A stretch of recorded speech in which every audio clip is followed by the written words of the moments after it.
Everybody say, Praise the Lord. So, isang naalaala ko na revelation ng ating Panginoong Hesus Kristo nung nabubuhay pa si Pastor Samuel Algabre when he went somewhere in Davao Oriental. Na dahil sa mga miracles na nangyari, ang mga tao parang na-focus sa tao yung kanilang pag-believe, paghanga, pag-praise. Kaya nagsabi ni Lord Jesus, anak ko, umuwi ka na. Kasi dinujus-jusan ka na ng mga tao sa lugar na ito. Kasi sa kabaguhan nila, hindi pa sila gaanong natuto.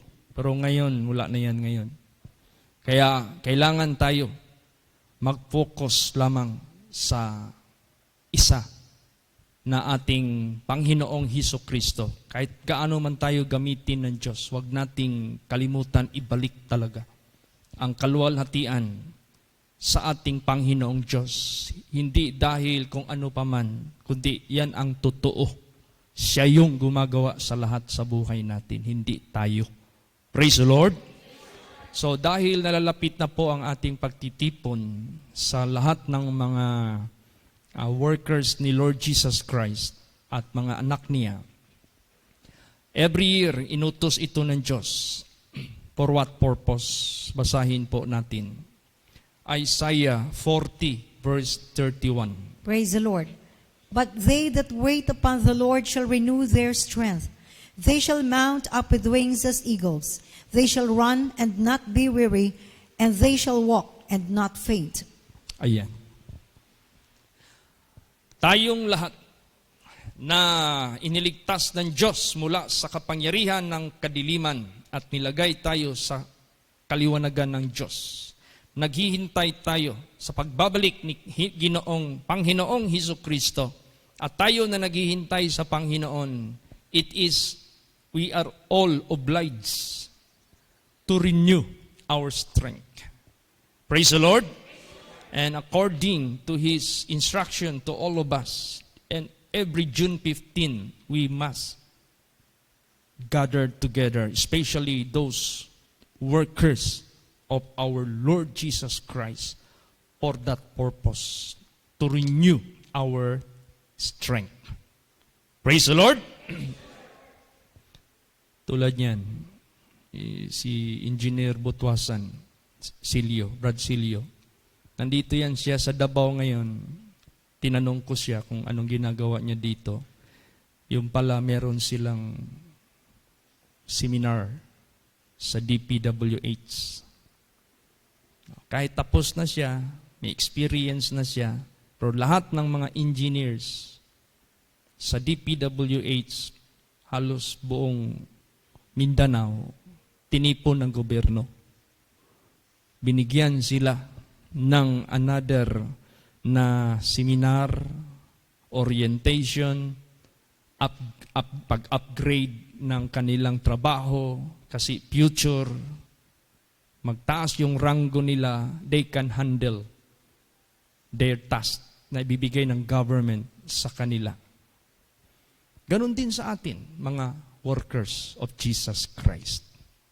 And every June 15, gusto ng ating Panginoong Diyos mag-upgrade tayo. Dahil sa hinaharap natin na challenges sa mission natin, kinakailangan may kakayahan tayong magharap. At mahaharap lang natin ito by the wisdom, by the knowledge, and by the understanding na ibibigay ng Diyos sa buhay natin, so that if ever babalik na tayo sa mission natin, and whatever challenges na maharap natin for the work of the ministry, lahat tayo may kakayahan mag-handle. Praise the Lord! O, kung yung government ginagawa nila. Kasi alam mo kasi, ang technology ng sanglibutang ito, nag-i-innovate, nag-i-improve. Kung yung mga trabahante ng gobyerno, ng private company, or whatever, kung hindi nila habulin yung realidad sa mundo, ma-left behind sila, wala nang mag-hire sa kanila. Wala nang magpakontrata sa kanila kasi obsolete. Ay yung mga malalaking mga may-ari ng mga investors, maghanap talaga yan ng certification kung ano yung kakayahan mo. At ano pa kaya sa spiritual natin? Praise the Lord. Higit na sa spiritual natin. Lumalaki yung ministry na pinagkaloob ni Lord Jesus Christ sa atin. Lumalawak yung pinapagawa ng Diyos sa buhay natin na hindi natin ever na-experience nung nagsimula pa tayo. Ngayon pa lamang natin na-experience ito dahil ito na yung panahon na pahintulot ng Diyos. So, kinakailangan sundin natin yung protocol. Pag sinabi ng Diyos, lahat ng mga pastors must come every June 15. Kung kinukonsider mo yung buhay mo as a pastor at lingkod ka ng Diyos, makinig tayo sa master natin. Praise the Lord. Kaya lahat ng mga pastors must be in Davao. 11th ng June. Itong 11th. May magdating man ng 10th, okay lang. Pero at least 11th nandito na lahat. Kasi meron tayong Bible study sa hapon ng linggo. And Pastor Tam can catch it. At sinabihan ko na si Pastor Tam to prepare also. Together with me about the Bible study. And this is all about how to handle congregation. How to be a shepherd of God over His flock. How to deal with the sheep. Ganon. Para sa ganon ay maging good stewards tayo ng Diyos sa pinapagawa niya sa atin lahat. So they that wait upon the Lord at His coming shall renew their strength. Kailangan yung strength natin, spiritual strength. Hindi ito mag-abate. Hindi ito mag-lower. Hindi ito mag-decline. Baka maya-maya at His coming, we shall be caught unaware. We shall be caught unworthy. Kailangan yung strength natin renewed by day, by God, by the Lord, by the power of God, para walang magtatagumpay sa atin na kapangyarihan ng dyablo sa buhay natin. Mapanatili natin ang overcomer na mga anak ng Diyos. We are overcomers. Kasi yun lang ang nakatalaga dyan na pagkabibigyan ng karapatan to eat the tree of life. Tingnan mo si Adam and Eve. Hindi nila na-overcome yung tukso sa buhay nila. Wala silang karapatan. Kakain doon sa tree of life. Binigyan tayo ng pagkakataon. So kailangan yung spiritual strength natin must increase. They that wait upon the Lord shall renew their strength. They shall mount up with wings as eagles. Kailangan, pag nilagay ka ni Jesus sa mission, kailangan yung kategory ng iyong paglilingkod sa Diyos must going upward. Meaning to say, you are learning. Meaning to say, you are asking God's wisdom. You are increasing in His knowledge, in His understanding. Meaning to say, ginagawa mo yung iyong katungkulan. As servant of God, kinakailangan, you must increase in learning. Praise the Lord. Para yung capability ng bawat isa. Ma-reach natin yung demand na nakikita natin sa mundong ito. They shall run. Saan natin magagamit yung run? Naalaala nyo ba sa buhay ng mga Lot family? Anong sabi ng Diyos sa kanila? Run for your salvation. Do not stop in the plain. Do not look back. Run for your salvation. Ganito. Ang kaligtasan natin, takbo ang inutos ng Diyos sa atin. Na hindi tayo mahabol. Hindi tayo makot ng judgment ng Diyos. At least we are already in the safe place. Because we run without wearying or fainting. Kaya wag na wag talaga tayong maghinto sa ating pagtakbo sa ating kaligtasan. Never stop, never faint, never look behind. Yan, nagagamit ang word na run. Run for your salvation. Praise the Lord. And not be weary. They shall walk and not faint. Saan natin magagamit yung walk? Walk in His way. Walk in His statutes.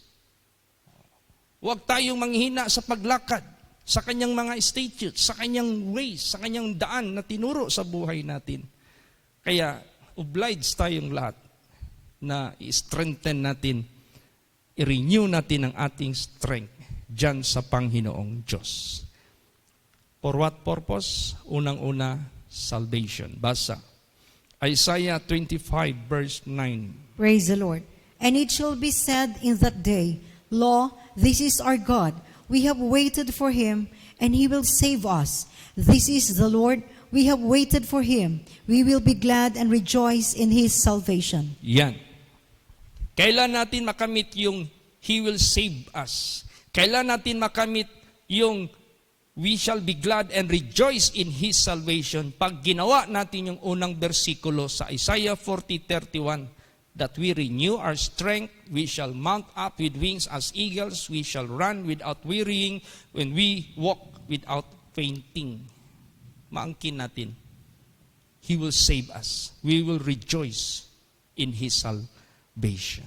Praise the Lord! Wag nawa mangyari sino man sa atin dito na naghihintay sa Diyos. Pagkatapos, mapapahiyaan ka lang pala pagdating ng panahon. Yun ang pinakamasaklap na mangyayari sa buhay natin. And these things ought not to happen sa buhay natin. Basahin natin. Psalms 25 verse 3. Praise the Lord. Yea, let none that wait on Thee be ashamed. Let them be ashamed which transgress without cause. Yan. Wala nawa na maghihintay sa iyo na mapapahiya. Mapapahiya yung mga nagtatransgress without cause. So, kailan ka mapapahiya? If you transgress. Bakit you will transgress? Because you do not renew your strength. You do not up with wings as eagles. You do not run without wearying. You do not walk without fainting. Kailangan, lahat na yan, magawa mo yan para hindi ka makatransgress. Praise the Lord! Ganon po kaimportante. At saka yung kaligtasan na hinihintay natin sa Diyos, everyday natin inaasahan yan. Daily. Basa. Psalms 25 verse 5. Praise the Lord. Lead me in Thy truth, and teach me, for Thou art the God of my salvation. On Thee do I will wait all the day. Yes. Akayin mo kami sa inyong katotohanan. Turuan mo kami. Kayo ang aming Diyos ng aming kaligtasan. Sa inyo kami maghihintay lahat ng araw. O di, habang naghihintay tayo sa lahat ng araw, huwag nating kaligtaan. Renewing our strength day by day. Watch and pray. Pray without ceasing. Be sober, be vigilant. Lahat na, gagawin na natin lahat yan. Abounding in the works of the Lord. Sige, puro tayo, both parties. Diyan kayo sa material, sa financial. Dito naman kami sa spiritual. Pare-pareho tayo. Naging watchful, naging prayerful. Tingnan mo, hindi naakala ni Brother Pabs sa kanyang pagpunta doon sa Bayugan City. Meron siyang ma-met doon na nangangailangan ng guidance ng Diyos. Binigay sa kanya.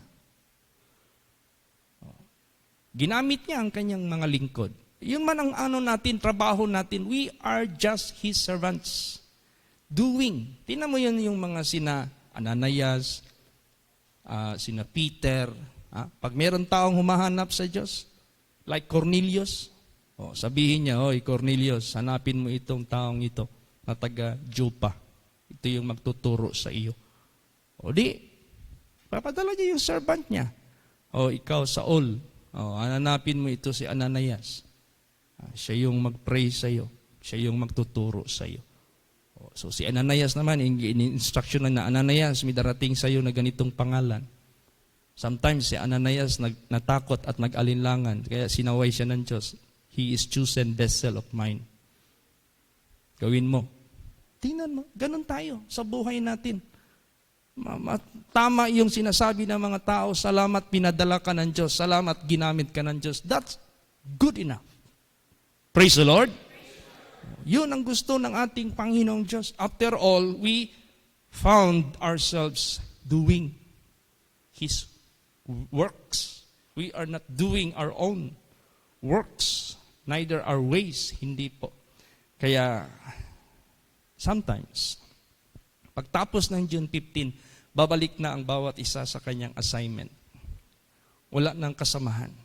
Nag-iisa ka na lang. Sometimes you travel any part of the world. Sometimes you go for a mission. Sometimes you go for an invitation. Sometimes you go for any spiritual purposes. So anong pinaka-importante dyan? Tayong lahat, bago tayo tipunin doon sa kanyang kaharian. Basa. Psalms 25:21. Praise the Lord. Let integrity and uprightness preserve me, for I wait on thee. Yan ang importante. Let integrity and uprightness preserve me, for I wait on thee. Di ba naririnig niyo sa testimonies sa buhay ko? I went to this place, I went to this place, may tukso, may pagsubok na hindi mo inaasahan. So tayong lahat, walang pinipili ang Diyos. We are all equal in the eyes of God. If it happened to me, it will also happen to you. So what is important? Let integrity and uprightness preserve us. Kahit nasa field tayo, sa pinapagawa ng Diyos sa atin, at least we walk in our integrity. At least we walk in godliness, in the fear of God. We are being preserved so that if ever babalik man si Lord Jesus Christ, wherever you are, whatever you do, in a twinkling of an eye, you will be raptured. What date you have been in the grave, it doesn't matter. Mauuna sila sa first resurrection. Sasalubong sila sa Diyos. Bakit? Yung integrity tsaka yung uprightness, sila yung nag-preserve sa atin while waiting. Kaya importante talaga tayong lahat ma-renew yung ating strength day by day. Praise the Lord! At itong ating General Assembly, every June 15, hindi lang natin ginugugol yung one day. Kasi June 15, that is the general celebration of All Holy Place International Ministry. But we got meetings. Anong mga meetings gagawin namin? Conference. What else? Bible studies. What else? If we got some workshops or whatever, para lang mga anak ang mga workers of our Lord Jesus Christ. Praise the Lord. So, sino dito yung tao na nag-renew ng kanyang strength for a purpose? Basa. Judges 16:28. Praise the Lord. And Samson called unto the Lord and said, O Lord God, remember me, I pray thee, and strengthen me, I pray thee, only this once, O God, that I may be at once avenged of the Philistines for my 2 eyes. Yan. Ito si Samson humihingi ng lakas. Kahit minsan na lang, sabi niya. Kasi gusto kong makaganti sa mga Philistines na dumukot sa aking mga mata. Yung bang nag-ukit sa kanyang mga mata. Kasi ito si Samson, ginamit ng Diyos para ipagtanggol ang Israel sa kamay ng mga kaaway. Ang kaaway naman nagpain sa kanya ng babae. Kasi yun ang nakita ng mga kaaway, ang kanyang weakness. It so happened na hulog siya sa kamay ng babae na si Delilah. Nung na-violate na niya ang batas ng Diyos that he must not cut with his hair. Dapat hindi siya maputulan ng ano. Kasi ano siya Nazarene. Nazarite. From since birth, hindi pwede putulan. Naputol man niya. Hinayag niya man yung secret.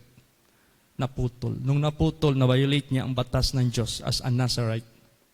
Nawalan siya ng lakas. Meaning to say, God departed from him. Umalis ang Diyos sa kanya. Nahuli siya doing any resistance. Kaya wala na, mahina na siya Then, ginawa siyang, ginulag siya, dinukot yung mga mata niya. Tapos, ginawa siyang slave. Naggiling siya. Nag-grind siya ng kung ano pinapag-grind sa kanya. Hanggang dumating ang panahon. Yun na. Tinawag na si Samson to make a sport. Sport meaning to say entertainment. Sport meaning to say to make people happy.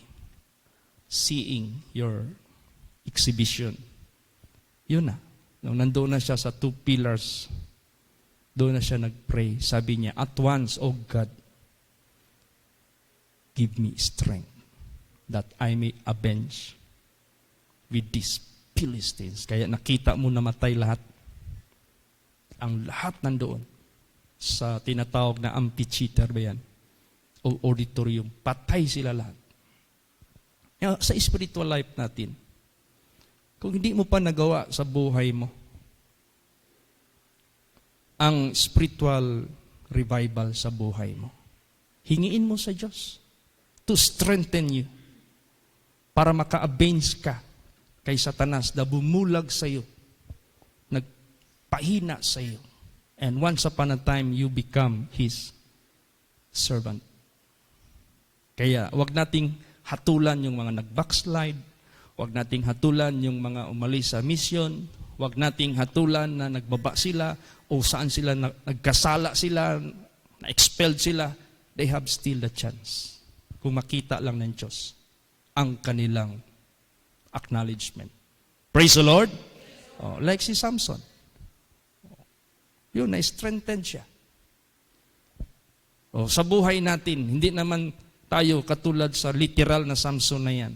Kailan tayo makatake revenge sa ating kaaway na once upon a time, he made us blind. He made us weak. Basa. Kailan tayo makaganti? 2 Corinthians 10 verse 6. Praise the Lord. And having in a readiness to revenge all disobedience when your obedience is fulfilled. Yan ang gusto ng Diyos mangyari sa atin. Out of your disobedience, you become blind. Out of your disobedience, you are very weak. Mag-take revenge ka. When? Magsisi, ask the Lord's strength, ask the Lord restoration, then when obedience is being done, you have already revenge. Praise the Lord. So yun ang gusto ng Diyos makita sa lahat ng mga servants, sa lahat ng mga anak ng Diyos. Kasi gusto ng Diyos malakas tayo. Gusto ng Diyos nakakakita tayo. Gusto ng Diyos nakakagawa tayo ng mga ipinapagawa ng Diyos sa buhay po natin. Gusto ng Diyos ipadala tayo kahit saan. Gusto ng Diyos gamitin tayo, magsalita tayo na magsalita sa banal na salita ng Diyos. Praise the Lord.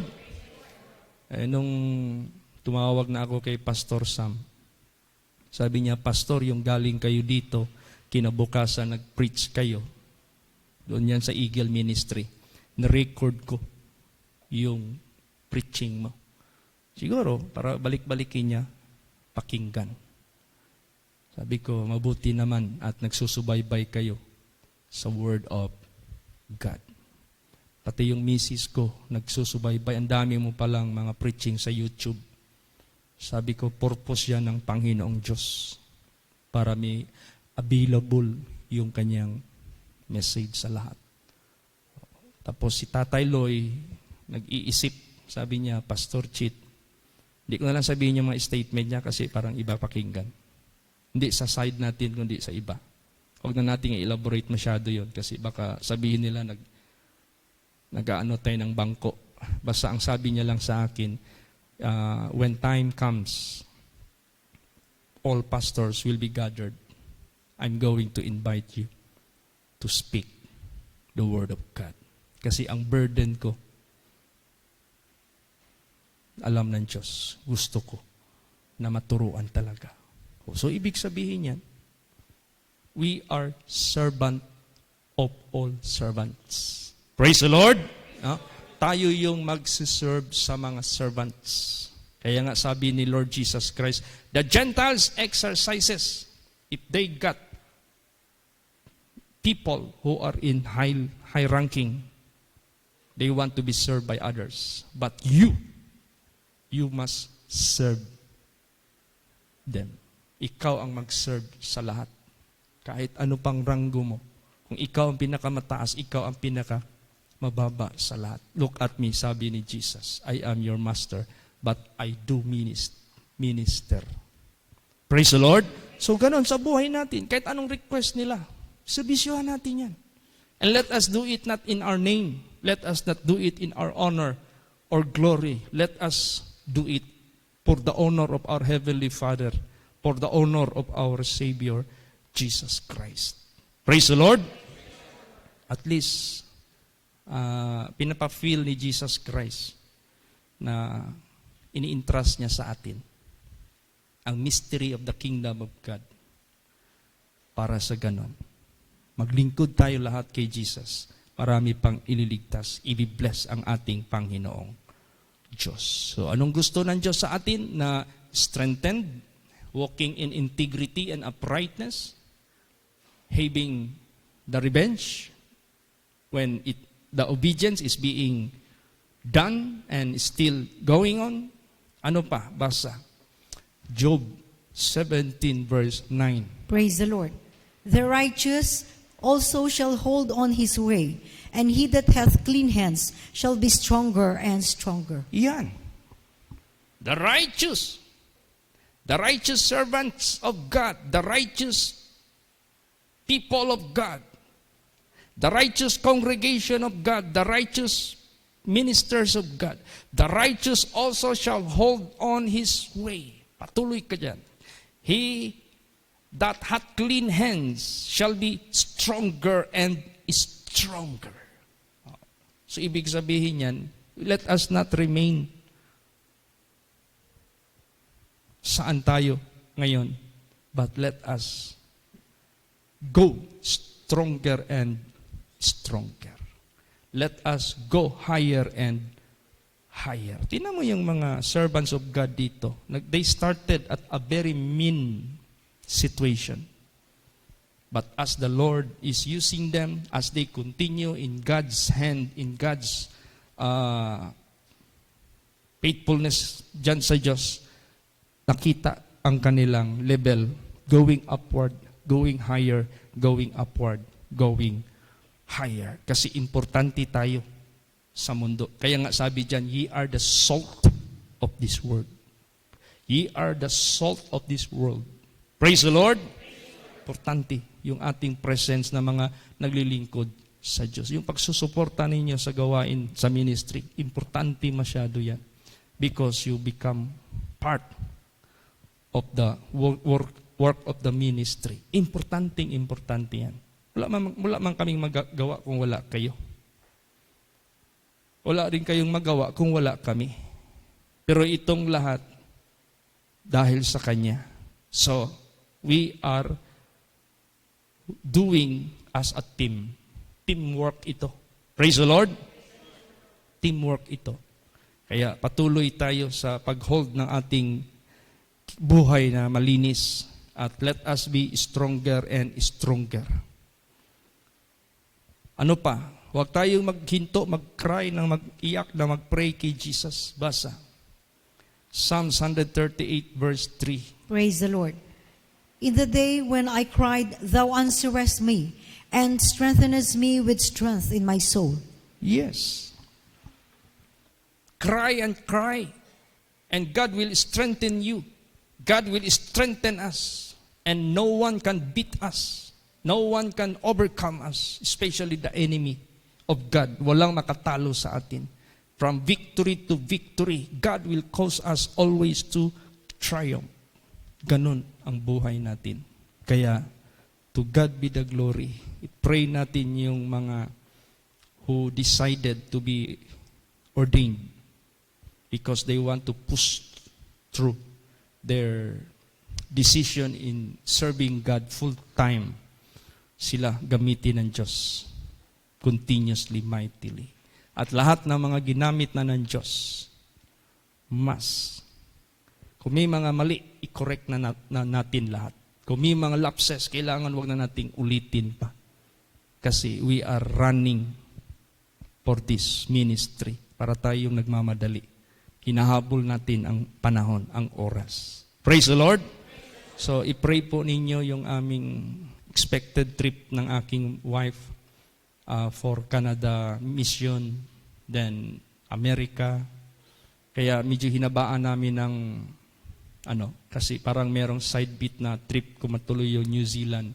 Then, sa Amerika, nandyan, naghihintay yung uncle ko, auntie ni Sister Joy, yung mga nabisitahan namin sa California, kay Sister Lida, yung na-preha ni Pastor Tom, gusto niyang mapalo up din.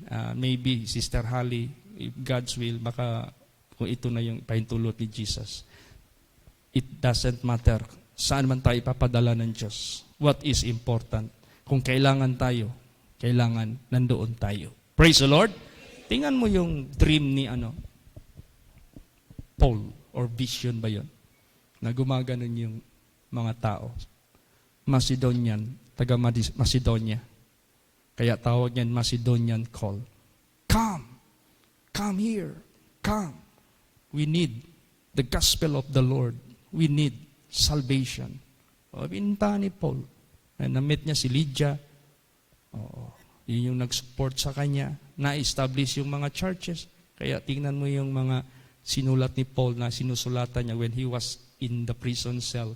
He used to write the epistles of Christ to the Romans, to the Ephesians, to the Philippians, to the saan-saan pa, yung mga individual, kay Titus, kay Timothy. So, ganun po. So, let us abound in the work of the Lord. Praise the Lord! Marami tayong gagawin. Kung ano yung kumikilos ng power ng Diyos sa buhay ko, buhay ni Pastor Tam, ganun the same, kikilos yung power ng Diyos sa lahat ng mga workers ng Diyos. Ito ni Jesus Christ sa atin lahat.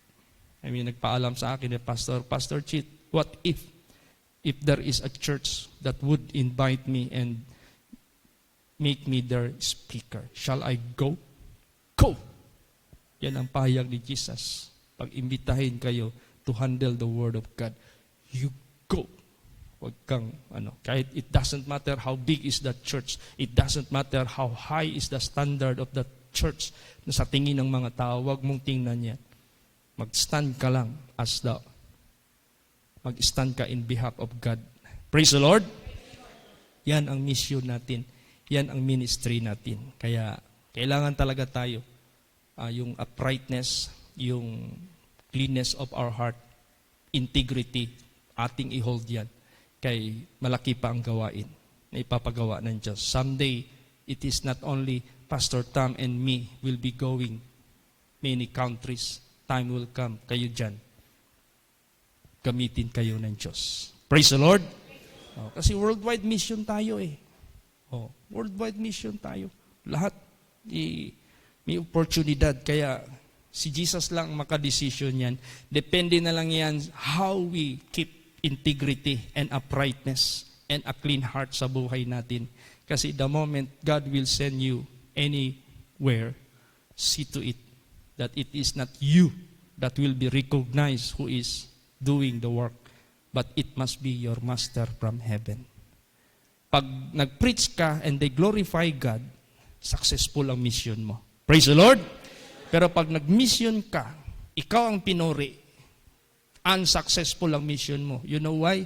You handled it wrongfully because you do not lift up your Master, but sarili mo ang pinapalaki mo sa mga tao. That's why the people sa iyo nagpupuri.